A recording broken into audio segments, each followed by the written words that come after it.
What is up, YouTube? First off, let me say, everybody watched my video yesterday. Thank you. It is my most viewed video so far within 24 hours. Thank you, thank you, thank you, thank you, thank you. Anyway, let's get to my intro. What is up, YouTube? It's your boy Q, the shooter, aka Mr. Fucking Right.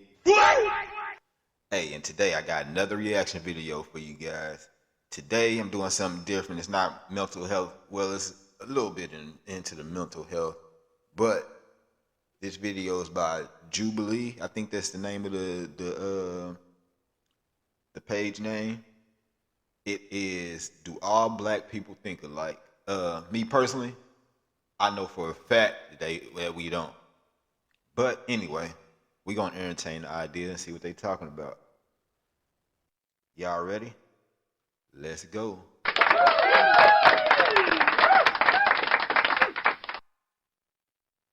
Going to be the same. Cool, and I agree with you. And that's why I'm in the disagree column. I don't need that kind of foolishness around the children. Let's fight. What's up? What's up?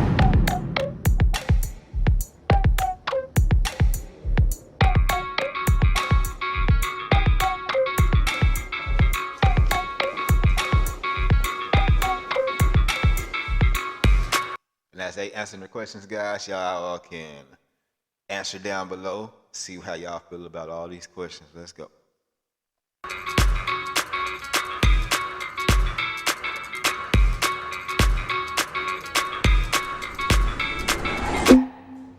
I enjoy fried chicken. Hell yeah. 3, Strongly agree.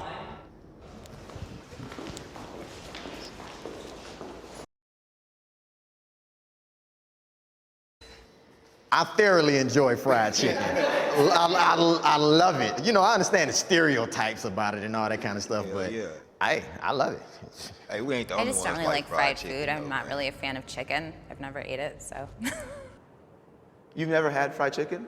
I have had it. I just Oh. I don't enjoy it. I don't really eat fried foods. I try to eat pretty healthy, so. So you don't know if you like it or not? There's nothing wrong with white people wearing dreads. 3, 2, 1. There's nothing wrong with white people wearing dreads, but if they are looking, never mind. I'm not. Never mind.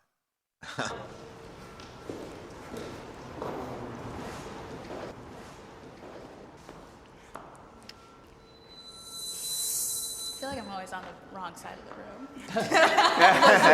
I'm with you. Would you guys be offended if I had dreads, since I'm biracial, since I'm half black and half white? So where is the line? Like if someone's a quarter black? I'm not gonna sit there and come to your face and be like, you're not 100% black, therefore you can't. Like, that's not my place. However, Really, you can't tell nobody how to dress or wear whatever, how to represent themselves. So, if you're a white person and you have dreads, what does that mean to you? And you're not even wearing them right. Like, you don't even wash them. I just don't see how a race can own a hairstyle. To be honest, like, hair is hair. that part. There's all kinds of hairstyles in Africa. I still don't think that, like, a single race group can say, this one hairstyle, nobody else can do it but me. Oh, Jesus. Shit just, 3, 2, 1. what is Kanye? What? Shit, dog.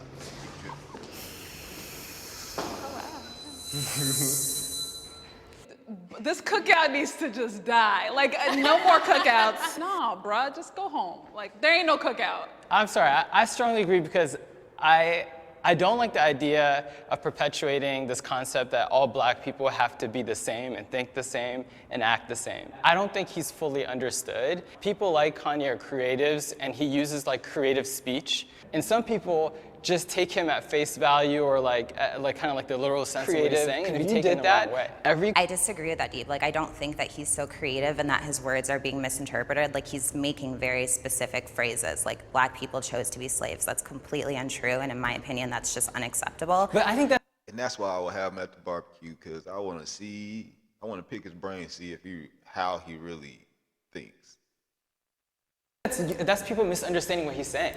I don't think, I How really would you don't think he's interpret trying that, to. though? Yeah, How do you interpret that? No, I think what he's saying is there's a mindset where you know we Yo, dude about to pull it, dig himself in the hole.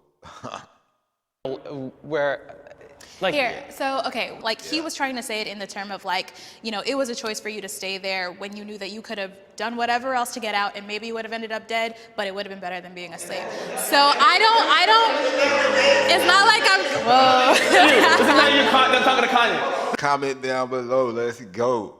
This negates the millions of people who did. Don't you believe that today there are people whose mindset they're corporate Look what slaves? you use. Kanye's an Exactly. artist. He's a lyricist. So you can't say stuff like that because he's using some people metaphors. haven't learned their history yet. And some people don't know that it was millions and millions and millions of blacks who fought oppression, who fought slavery. But you're right in that he needs to be more conscious of his word choice because there's not everybody who's gonna understand that. And that's why I say yeah. somebody as smart as Kanye, I think he's doing this for shock value and for money. And if he's doing that, he's setting people back. And that's why I can't rock with him on that. What scares me is the second somebody speak in PC or not, or they're able to articulate what they're trying to say well or not, that they're excluded from cookouts and from a culture and from your identity. And I think that's scary because I'll tell you right now, the more we treat people who are different and isolate ourselves even, I think the worse it is for us long term. And to be honest, we're gonna drive more and more people to have closeted feelings and emotions. And this goes back to people saying like would you rather have a racist next to you that's hiding it, or would you rather have a racist next to you that's letting you know how they feel and you know where they're coming from? Cool, and I agree with you. And that's why I'm in the disagree column. He can come eventually once we have some conversations. But right now, I don't need that kind of foolishness around the children. Police target black men and women. For sure. 3, 2, 1.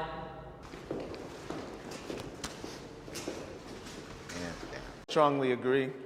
It was created to monitor the minority in the group. Back in the day, it was the Irish, it was Italians, and so it's ingrained into the system of policing. And that's the problem. I think we have to reframe what policing is now. And until we do that, it will always be targeting people of color because that's what it was created to do. I see it as like there's a little bit of a socio-economic piece to it. It's like kind of saying the SEC mostly prosecutes white people. Through like years of institutional racism, you know, where there's poverty and there's communities that are kind of like have created this like perfect storm of issues, like whether it's legal issues, people robbing each other, neighborhood more, you're gonna have more of them arrested. Can I ask you, Deep? Can I ask you, like, do you feel like there are equal amount of arrests happening on Wall Street than there are happening in the hood? Like the white collar like crimes are I do think that they're less like monitored and less, you know, but without having all the data that I need. But I do feel that consequence They don't. when they commit crimes. That's very true. You got to look at the prison industrial complex here too in the U.S. That's huge business. So, and if you look at Big a group of citizens that have been perceived as no value having to society or whatever, okay, boom, we're gonna push them, we're gonna pipeline them into that system. Yeah, and I also think that, you know, the qualifications to become a police officer are so low. And it's like, my life is literally in your hands, man. Like, if I get, maybe that will be the day that I go home to be with the Lord. And I think that that's really tough for me because you don't want to be distrustful of the police. But they're so incredibly distrustful of us that it's like, you could literally kill me. My father worked in law enforcement and he's a black man. So enforcement officers that don't feel that way. However, I think a lot of it does have to do with fear and the fear of black people. So I think that if we kind of address that fear level and that we didn't portray black people, especially black men, as, you know, big, scary guys, that would change a lot of stuff.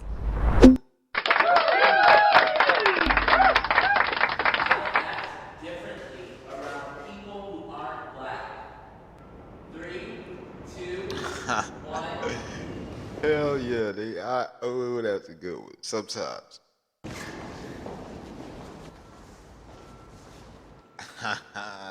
That I act differently around people that aren't black just because like corporate America doesn't want to hear me talking, doesn't want to hear me speaking in slang, and I am not happy about it. Like, I wish that it was different, but I feel like I need to do to fit into that group. I strongly disagree. But that's what we're taught. That's what we were taught. You gotta be a certain way to fit in. Agree. I am me wherever I go. I'm a proud black man, and I'm gonna speak my truth every day of the week. If you don't like it, shit, it ain't on me. That's on you. And I feel like it's a disservice to anyone I'm around if I'm not being my authentic self. Because my white friends might want to hang out with me because I'm black. They want some flavor. There's different things. One thing is, are you changing yourself or are you changing how you're communicating who you are? And I'm changing how I'm communicating who I am, and I still remain the same. Like, do you have a white voice? I know, I'm a black man, trust me. Every black person growing up in America can code switch. Then you need to move a little bit. But here's the thing. Here's the thing. The question was, do I act different when I'm in different surroundings? And no. But see, how would I ever be accepted if I'm always code switching? That means I'm always acquiescing to something else. You see what I'm saying? To be accepted, you gotta bring you. Do you guys, when you say code switch, do you mean you change the actual words you say, or do you mean you change the tone of your voice? I change how I say it, and I change what I say. I'll walk into a business meeting different than how I walk into the basketball court.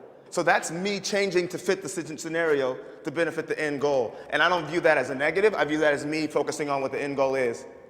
But I feel like, yeah, you're gonna think and process different in different situations. When you're around your homies and I say the black crowd or the white crowd, if you're white, you're of course gonna act different around your people than you do around other people. American society has made black people operate in that fashion because nobody asks white people to code switch. They can be white in America, China, wherever. They accept it. We're around like Visa. But they still do code switch per se.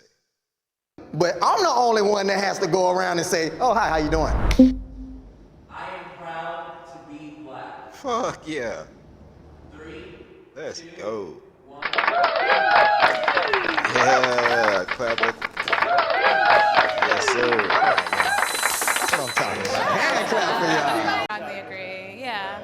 Yeah, I love that, we can have these discussions and like still go home knowing that we're family, and I love being black. I love that blackness is expressed many different ways. It's not just one way. I'm biracial. I'm proud of my immigrant half, proud of my black half. My ancestors bought their own freedom from slavery. I love being black. I wouldn't have it any other way. I mean, yeah, it presents its challenges, but I couldn't fathom being something else. Not at all. So I am very proud to be Very, an very, African very American. proud. Everybody I know that. This was fun. Thank you. Good job, guys. Yeah. Well, you guys, that's another reaction video by your boy Q the Shooter, aka Mr. Fucking Right. And like I say, thank you again for the last video. Run the numbers up on this. Like, comment, and subscribe. Thanks to everybody that has messaged me through Facebook, through YouTube comments, through the TikTok. Let's keep on doing it. Let's go. Peace.